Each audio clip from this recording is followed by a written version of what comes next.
नमस्कार। ज्योतिष शास्त्र में श्रद्धा और विश्वास रखने वाले सभी जातकों का पारलौकिक जगत चैनल में बहुत बहुत स्वागत है।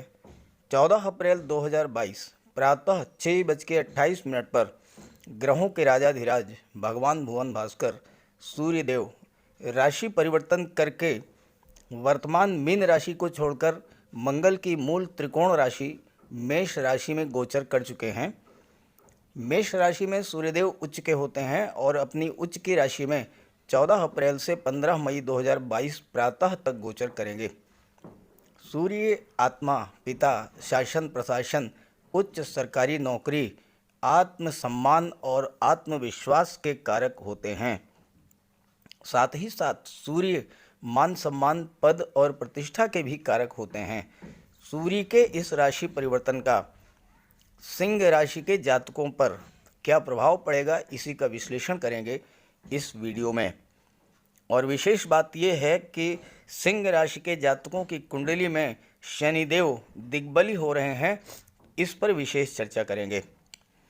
सूर्य का ये गोचर निसंदेह विशेष प्रभाव लेकर आ रहा है, क्योंकि सूर्य ग्रहों के राजा हैं और अपनी उच्च की राशि मेष राशि में गोचर करने जा रहे हैं। और सूर्य जब बली होते हैं तो जातक के आत्मविश्वास में वृद्धि कर देते हैं और ऐसा जातक जीवन के हर क्षेत्र में उच्च स्तर की सफलता अर्जित करता है। हालांकि 12 अप्रैल को राहु भी मेष राशि में गोचर कर चुके हैं और बुध भी 8 अप्रैल से मेष राशि में ही गोचर कर रहे हैं। तो ऐसे में राहु, बुध और उच्च के सूर्य का आपके जीवन पर क्या प्रभाव पड़ेगा, पहले ये समझना जरूरी है, उसके बाद राशि परिवर्तन के प्रभाव पर बात करेंगे। क्योंकि सूर्य का गोचर अलग अलग राशियों में अलग अलग भाव में होगा और हर राशि पर उसका अलग अलग प्रभाव पड़ेगा।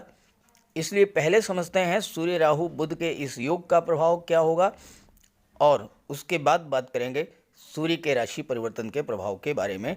तो चलिए वीडियो शुरू करते हैं।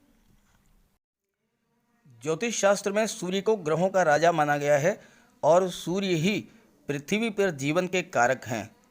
सूर्य जीवन के कारक हैं, पिता के कारक हैं, मान सम्मान, पद प्रतिष्ठा और आत्मविश्वास के कारक हैं। शासन प्रशासन और उच्च सरकारी नौकरी के कारक सूर्य ही हैं। और सूर्य जिस जातक की कुंडली में बलवान या उच्च के होते हैं, वह व्यक्ति जीवन के हर क्षेत्र में सफलता अर्जित करता है और वैभवशाली जीवन व्यतीत करता है। यही सूर्य 14 अप्रैल से मेष राशि में उच्च के होने जा रहे हैं। उच्च के क्यों, ये भी समझें। मेष राशि मंगल की राशि है, जो कि पराक्रम, साहस, शौर्य और ऊर्जा के कारक होते हैं। सूर्य जब मेष राशि में गोचर करते हैं तो सूर्य के पराक्रम, शौर्य और ऊर्जा में बहुत अधिक वृद्धि हो जाती है। और जब राजा बली हो, राजा के गुणों में जब वृद्धि हो, तो वही स्थिति उच्च की होती है। इसके विपरीत जब राजा भोग विलास और विलासिता में लिप्त हो जाए तो राजा और राज्य दोनों ही कमज़ोर हो जाते हैं। और यही कारण है कि सूर्य जब शुक्र की राशि तुला राशि में होते हैं तो नीच के होते हैं, क्योंकि शुक्र भोग विलास के कारक हैं। सूर्य प्रत्येक वर्ष अप्रैल माह या चैत्र माह में अपनी उच्च की राशि मेष राशि में प्रवेश करते हैं। और ज्योतिष शास्त्र का कहना है कि सूर्य यदि कुंडली में उच्च के हों और विशेषकर 10 डिग्री के आसपास हों, तो जन्म कुंडली के अन्य ग्रहों से बनने वाले दुर्योगों पर ध्यान देने की आवश्यकता नहीं होती, क्योंकि अकेले ही सूर्य ही सर्वोत्कृष्ट राजयोग प्रदान करने में सक्षम हैं। ज्योतिष शास्त्र का कहना है कि कुंडली में 8 के 8 ग्रह दूषित हों, लेकिन सूर्य यदि उच्च के और बलवान हो और अंश बल से 10 डिग्री के आसपास हो, केंद्र या त्रिकोण के भाव में गोचर करें, तो 8 के 8 ग्रहों के दोषों को दूर कर देते हैं। और बिल्कुल यही स्थिति 14 अप्रैल के बाद बनने वाली है। सूर्य का गोचर इस दृष्टि से भी विशेष विचारणीय है, क्योंकि मेष राशि में राहु का भी गोचर 12 अप्रैल को हो चुका है। तो प्रश्न ये है कि राहु आपको कष्ट देंगे या विशेष लाभ देंगे। जब सूर्य मेष राशि में गोचर करेंगे तो उस समय सूर्य और राहु का अंतर लगभग 27 डिग्री का होगा और ऐसी स्थिति में राहु शुरू में बिल्कुल निष्प्रभावी रहेंगे, लेकिन धीरे धीरे सूर्य और राहु का अंतर कम होता जाएगा और 30 अप्रैल को सूर्य ग्रहण लगेगा। हालांकि ये आंशिक सूर्य ग्रहण ही होगा, लेकिन 30 अप्रैल के आसपास के दिनों में विशेष सावधानी रखें और राहु का उपाय जरूर कर लें, क्योंकि राहु आकस्मिकता के कारक हैं और आपके जीवन में अचानक से कोई शुभ या अशुभ घटना घटित करा सकते हैं। हालांकि ये प्रभाव हर राशि के लिए अलग अलग होगा और ये इस बात पर निर्भर करेगा कि राहु का गोचर किस राशि में किस भाव में है। राहु का सर्वाधिक प्रभाव हमारे मस्तिष्क पर पड़ता है। राहु सीधे हमारे माइंड को प्रभावित करते हैं। मन में अनजाना सा भय, नेगेटिव थॉट्स, डिप्रेशन, काम में मन ना लगना, कार्यों में रुकावट पैदा करना, बिला वजह की गलत फहमी, शक और संदेह की स्थिति पैदा करना, ये सब राहु का प्रभाव होता है, जिससे न केवल पारिवारिक और दाम्पत्य जीवन प्रभावित होता है, वरन कार्यस्थल पर भी समस्याएं खड़ी होती हैं। हालांकि 8 अप्रैल से 25 अप्रैल तक बुध का भी गोचर है और बुध आपकी बुद्धि, ज्ञान, सोचने समझने की क्षमता को इम्प्रूव करेंगे और आप राहु जन्य कष्टों से बचे रहेंगे। लेकिन 25 अप्रैल को बुध का गोचर वृषभ राशि में हो जाएगा, सूर्य और राहु की निकटता बढ़ेगी, तो आपको विशेष सावधानी बरतनी पड़ेगी और उसके लिए राहु का उपाय जरूर कर लीजिएगा और सूर्य का भी उपाय कीजिएगा। इसके बारे में उपायों पर आगे चर्चा की गई है। तो चलिए बात करते हैं राशियों पर सूर्य के राशि परिवर्तन के प्रभाव के बारे में। तो ये है सिंह राशि के जातकों की कुंडली। आपके लग्न के स्वामी स्वयं सूर्य देव हैं, जो कि कुंडली के भाग्य भाव में उच्च के होकर गोचर कर रहे हैं और यहाँ पर बुध और राहु का भी गोचर है। जब आपके लग्न के स्वामी ही उच्च के होकर भाग्य भाव में गोचर कर रहे हैं तो फिर कहना ही क्या है।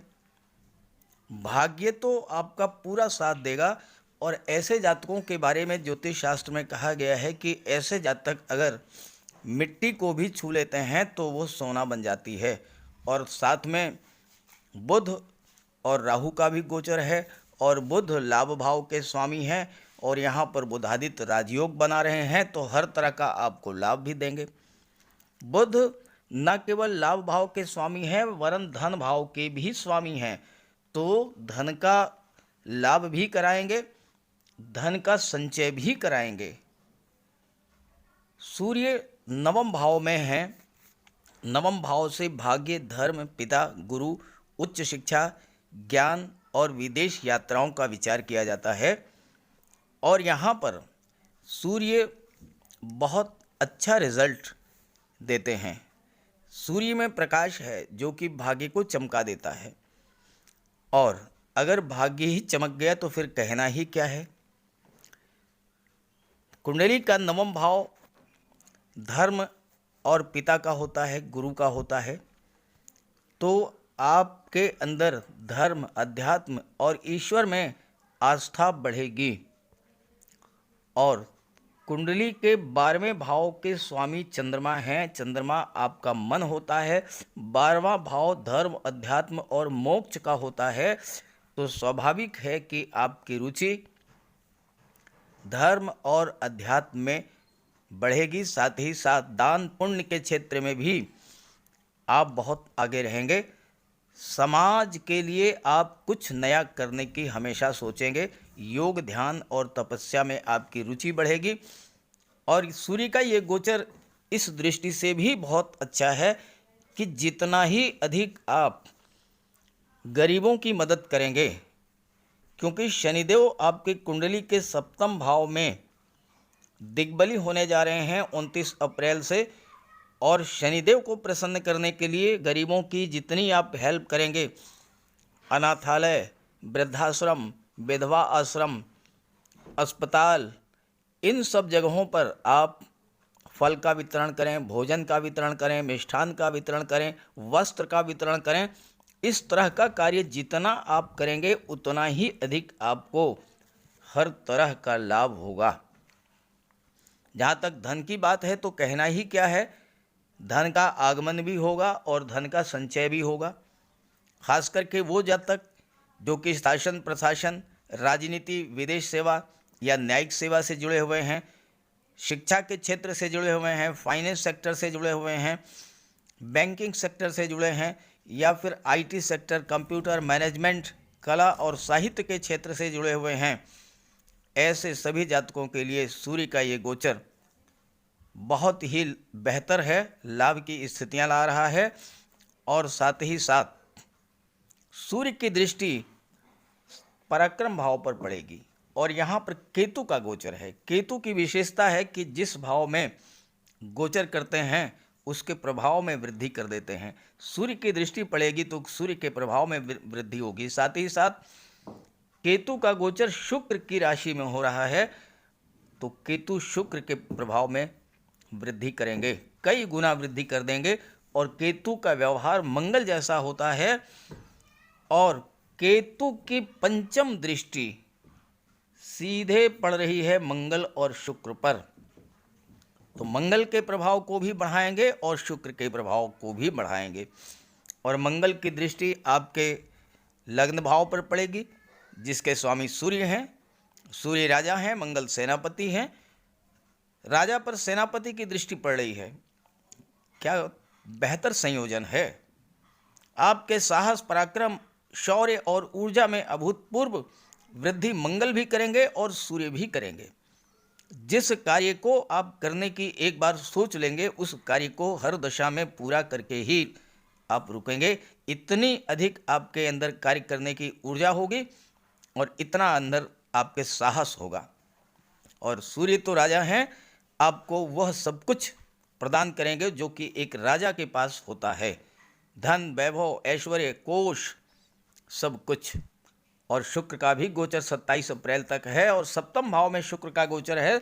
शुक्र सप्तम भाव में बहुत अच्छा रिजल्ट देते हैं, खास करके आपके दाम्पत्य सुखों में वृद्धि करेंगे, लव रिलेशंस को बहुत ही स्ट्रॉन्ग करेंगे, मैरिज के प्रबल योग हैं, शादी ब्याह के प्रबल योग हैं।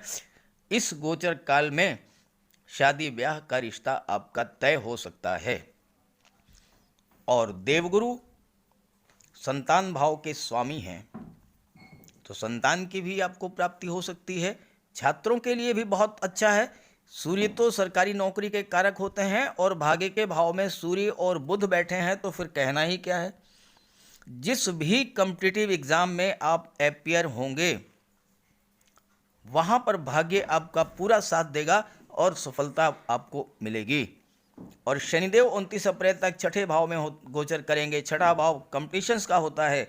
शनिदेव आपके अंदर परिश्रम करने की क्षमता को बढ़ा देंगे और आप हर प्रतियोगिता को बीट करेंगे, क्रैक करेंगे और आपको गवर्नमेंट जॉब मिलेगा। इस बात के प्रबल योग बनते हैं इस गोचर काल में। आइए बुध के बारे में भी बात कर लेते हैं जो कि भाग्य भाव में गोचर कर रहे हैं। बुध का गोचर सूर्य के साथ है, भाग्य में वृद्धि करेंगे, सरकारी नौकरी का योग बनेगा। साथ ही साथ बुध आपकी कुंडली में लाभ के भाव के स्वामी हैं और धन के भाव के स्वामी हैं। एकादश भाव आपकी इच्छाओं, आपके सपनों, आपकी महत्वाकांक्षाओं का होता है और अपने बुद्धि विवेक से आप हर क्षेत्र में अच्छा लाभ और धन अर्जित करेंगे। साथ ही साथ आपकी कोई ऐसी इच्छा जो बहुत दिनों से अधूरी थी वह पूरी होगी। बुध शेयर मार्केट के कारक होते हैं, व्यापार के कारक होते हैं, ब्याज बट्टा ब्रोकरेज के कारक होते हैं, तो आपको इन सब क्षेत्रों से बहुत अच्छा रिजल्ट मिलेगा। और अचानक से धन प्राप्ति के प्रबल योग बन रहे हैं क्योंकि केतु की नवम दृष्टि पड़ रही है लाभ के भाव पर और केतु बुध की राशि में दृष्टि डाल रहे हैं, लाभ के भाव में पर दृष्टि डाल रहे हैं, तो आपको अचानक से धन प्राप्ति के प्रबल योग हैं। आपने दो व्यक्तियों के बीच में मीडिएटर बनकर कोई बड़ी डील फाइनल करा दी। अचानक से आपको कमीशन के रूप में मोटा पैसा मिल गया। शेयर में आपने इन्वेस्ट किया था, वहाँ से मोटा पैसा मिल गया। केवल अपनी बुद्धि और वाक चातुर्य से आप धन कमाएंगे। बुध एक सामाजिक ग्रह होते हैं और आपके रिलेशंस, फ्रेंडशिप समाज के प्रबुद्ध वर्ग के व्यक्तियों से होगी, धनाढ्य व्यक्तियों से होगी और इसका आपको बहुत बड़ा लाभ मिलेगा। बुध आपके नाम यश में वृद्धि करेंगे, खासकर अगर आप मैनेजमेंट, आईटी सेक्टर में, एजुकेशन या फाइनेंस सेक्टर में हैं। और अगर आप शेयर मार्केट में हैं तो कहना ही क्या, शेयर मार्केट में तो बहुत अच्छा रिजल्ट देते हैं बुध।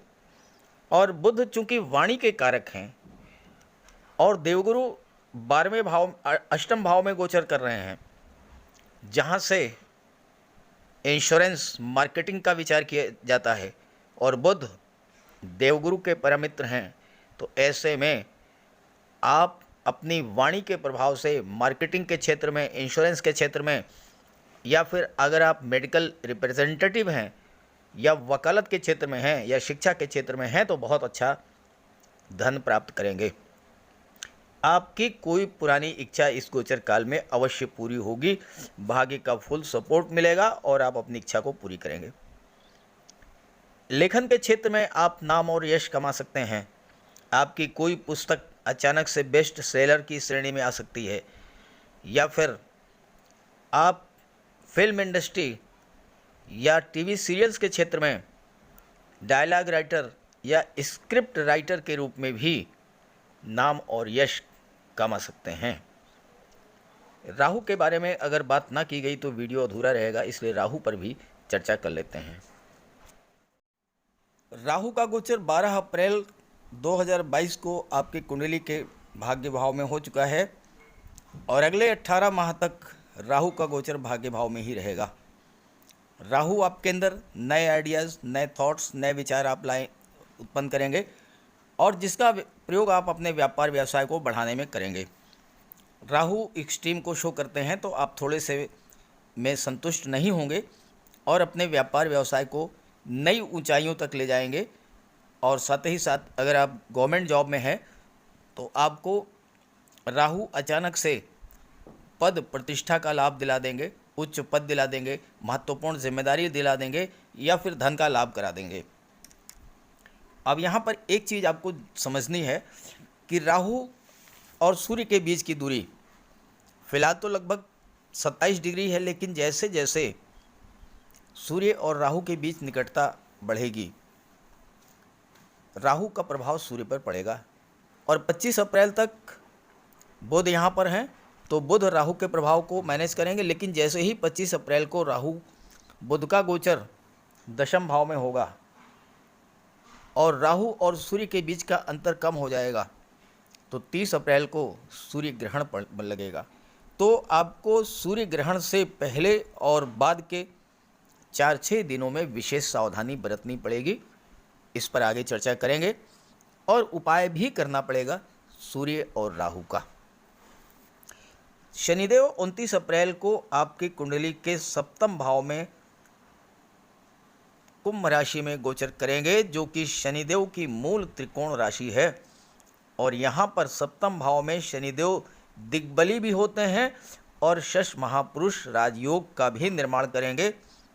तो शनिदेव के प्रभाव पर भी चर्चा कर लेते हैं, क्योंकि यही ऐसे ग्रह हैं, सूर्य, गुरु, शनि, ये बहुत अधिक प्रभावित करते हैं आपके जीवन को। तो शनिदेव के गोचर पर भी चर्चा करते हैं।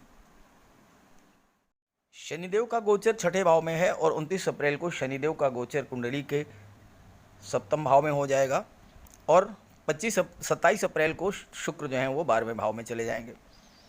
अब आप देखिए कि यहाँ पर ग्रह स्थितियाँ कितनी श्रेष्ठ हैं आपके लिए।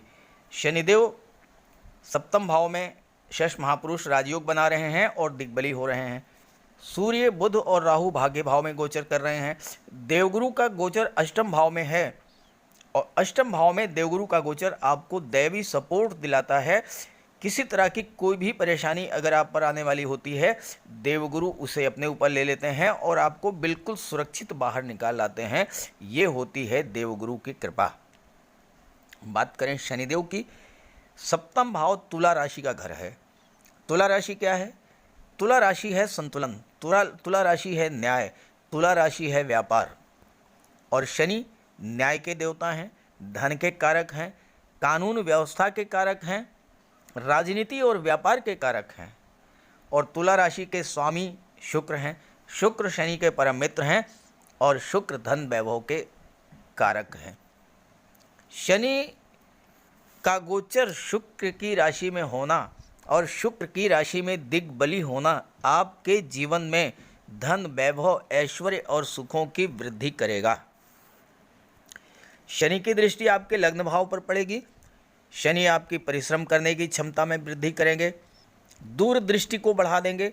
व्यापार के क्षेत्र में आप एक दो नहीं कई वर्षों की लॉन्ग टर्म प्लानिंग के साथ कार्य शुरू करेंगे और व्यापार को बहुत बड़ी ऊंचाइयों पर ले जाएंगे। दुनिया के बड़े बड़े industrialist, business tycoon, petrol companies के मालिक, हैवी व्हीकल्स बनाने वाली कंपनीज के मालिक, स्टील कंपनीज, 2 व्हीलर या 4 व्हीलर बनाने वाली कंपनीज के मालिक, ये सभी बड़ी बड़ी फार्मा कंपनीज के मालिक, ये सभी स्ट्रॉन्ग शनि की ही देन हैं। दिग्बली शनि आपको ज़ीरो से हीरो बना देंगे। ज़ीरो लेवल से शुरू करके आप टॉप क्लास बिजनेसमैन बनते हैं।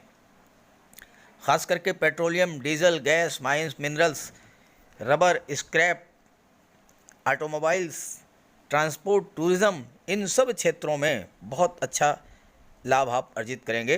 क्योंकि शनि दशम और एकादश भाव के कारक हैं, यानी कर्म भाव और लाभ भाव के कारक हैं। तो पहले कर्म कराते हैं, फिर लाभ देते हैं, और लाभ भी थोड़ा नहीं, पूरा छप्पर फाड़ के। बड़े बड़े अरबपति शनि के कारण ही बनते हैं। ज्योतिष शास्त्र के अनुसार, ये लाल किताब का कथन मैं बता रहा हूँ आपको, दिग्बली शनि का जातक सैकड़ों हजारों लोगों को भोजन देने वाला होता है। यानी आपका व्यापार व्यवसाय इस लेवल का होगा जिसमें आप सैकड़ों हजारों लोगों को रोजगार दे सकेंगे। शनि पॉलिटिक्स के क्षेत्र में भी आपको टॉप पर पहुंचा देंगे। एकदम से टॉप पर नहीं पहुंचाएंगे, लेकिन पहले मेहनत कराएंगे और फिर धीरे धीरे टॉप पर ले जाएंगे। आपको बता दें कि पूर्व प्रधानमंत्री श्री अटल बिहारी वाजपेयी जी की कुंडली में भी शनिदेव उच्च के थे, और मालूम है किस भाव में थे? 12वें भाव में शनिदेव उच्च के थे। परिणाम क्या रहा? पहले विदेश मंत्रालय संभाला उन्होंने और फिर हमारे देश के परम यशस्वी प्रधानमंत्री बने। तो ये होता है दिग्बली शनि का प्रभाव। तो शनि का भी उपाय जरूर कीजिएगा, साथ ही साथ सूर्य और राहु का उपाय कीजिएगा। आइए चर्चा कर लेते हैं उपायों पर। सूर्य अगर आपकी जन्म कुंडली में कमजोर हुए तो सूर्य का उपाय जरूर करें, क्योंकि सूर्य कमजोर होने पर जीवन में संघर्ष बढ़ा देते हैं, आजीविका के क्षेत्र में बाधाएं आती हैं, मान सम्मान में कमी आती है, दाहिने नेत्र और हड्डियों के रोगों संबंधी समस्या आती है। तो सूर्य का उपाय करें। अगर आप कर सकें तो हर रविवार को सूर्य देव का व्रत रखें। प्रातःकाल स्नान करके सूर्य देव को अर्घ्य दें। तांबे के लोटे में जल, अक्षत, लाल पुष्प, रोली, चंदन ये डाल करके सूर्य देव को अर्घ्य दीजिए। फिर आदित्य हृदय स्तोत्र का पाठ कीजिए, गायत्री मंत्र का जाप कीजिए, और अगर व्रत रखते हैं तो नमक का सेवन ना करें। शाम के वक्त फलाहार करें। दूसरा उपाय है कि आप गुड़, जौ, लाल पुष्प, लाल वस्त्र, गेहूँ, मसूर इसका दान करें, और अन्न और जल दान करने के बाद ही ग्रहण करें। और तीसरा बहुत आसान उपाय है कि सूर्य पिता के कारक होते हैं। पिता का सम्मान करें, पिता की सेवा करें, पिता के स्वास्थ्य का ध्यान रखें और पिता का आशीर्वाद प्राप्त करें। अगर आप ये सब कर लेते हैं तो सूर्य को बल मिलेगा और सूर्य के सभी लाभ आपको प्राप्त होंगे। जहाँ तक राहु की बात है, राहु के उपाय के लिए आप मोरपंख ले आइए। घर के मेन डोर पर एक मोरपंख लगा दीजिए। Study room, drawing room, bedroom, सभी जगह मोरपंख रखिए। तकिए के नीचे एक मोरपंख रखिए, नींद अच्छी आएगी, मन शांत रहेगा। कार्यस्थल पर मोरपंख लगा लें और साथ ही साथ अपने बैग में हमेशा एक सुरमे की डिबिया रखें और हो सके तो चांदी की एक छोटी सी गोली, ये दो चीज़ें आप अपने पास रखें और बैग में मोरपंख का एक छोटा सा टुकड़ा भी रखें। तो राहु आपके पास आने का साहस नहीं करेंगे, क्योंकि मोरपंख जो है राहु को सर्प का स्वरूप माना गया है और मोर सर्प को खा जाता है। तो मोरपंख को देखते ही राहु से दूर भागते हैं। दूसरा उपाय, सोमवार और शनिवार को जल में काले तिल डाल करके शिवलिंग पर अर्घ्य दीजिए। गुरुवार को भगवान विष्णु की उपासना कीजिए, इससे देवगुरु को बल मिलेगा और जब देवगुरु को बल मिलेगा तो राहु शांत होंगे। और चौथा उपाय है, नियमित रूप से एक माला ओम नमः शिवाय का जाप करें। ओम नमः शिवाय, इसका जाप करें आप एक माला प्रतिदिन। और सबसे जो श्रेष्ठतम उपाय है, अगर आप बजरंग बली की उपासना करते हैं, हनुमान चालीसा का पाठ करते हैं, बजरंग बाण का पाठ करते हैं, बजरंग बली के चरणों का सिंदूर अपने मस्तक पर धारण करते हैं, तो शनि, मंगल और राहु तीनों का उपाय हो जाएगा। तीनों के अशुभ प्रभावों से आपको मुक्ति मिलेगी और तीनों ही ग्रह आपको शुभ प्रभाव देना शुरू कर देंगे। तो ये उपाय ज़रूर कीजिएगा, बहुत आसान उपाय हैं और उपायों को अगर आप करेंगे तो निश्चित रूप से आपको जीवन में बहुत अच्छे रिजल्ट्स मिलेंगे, उच्च स्तर की सफलता मिलेगी, घर में लक्ष्मी का वास होगा, धन धान्य से पूर्ण होगा आपका घर, हर सुख सुविधाएं आपको प्राप्त होंगी और जीवन में मान सम्मान, पद प्रतिष्ठा में भी वृद्धि होगी।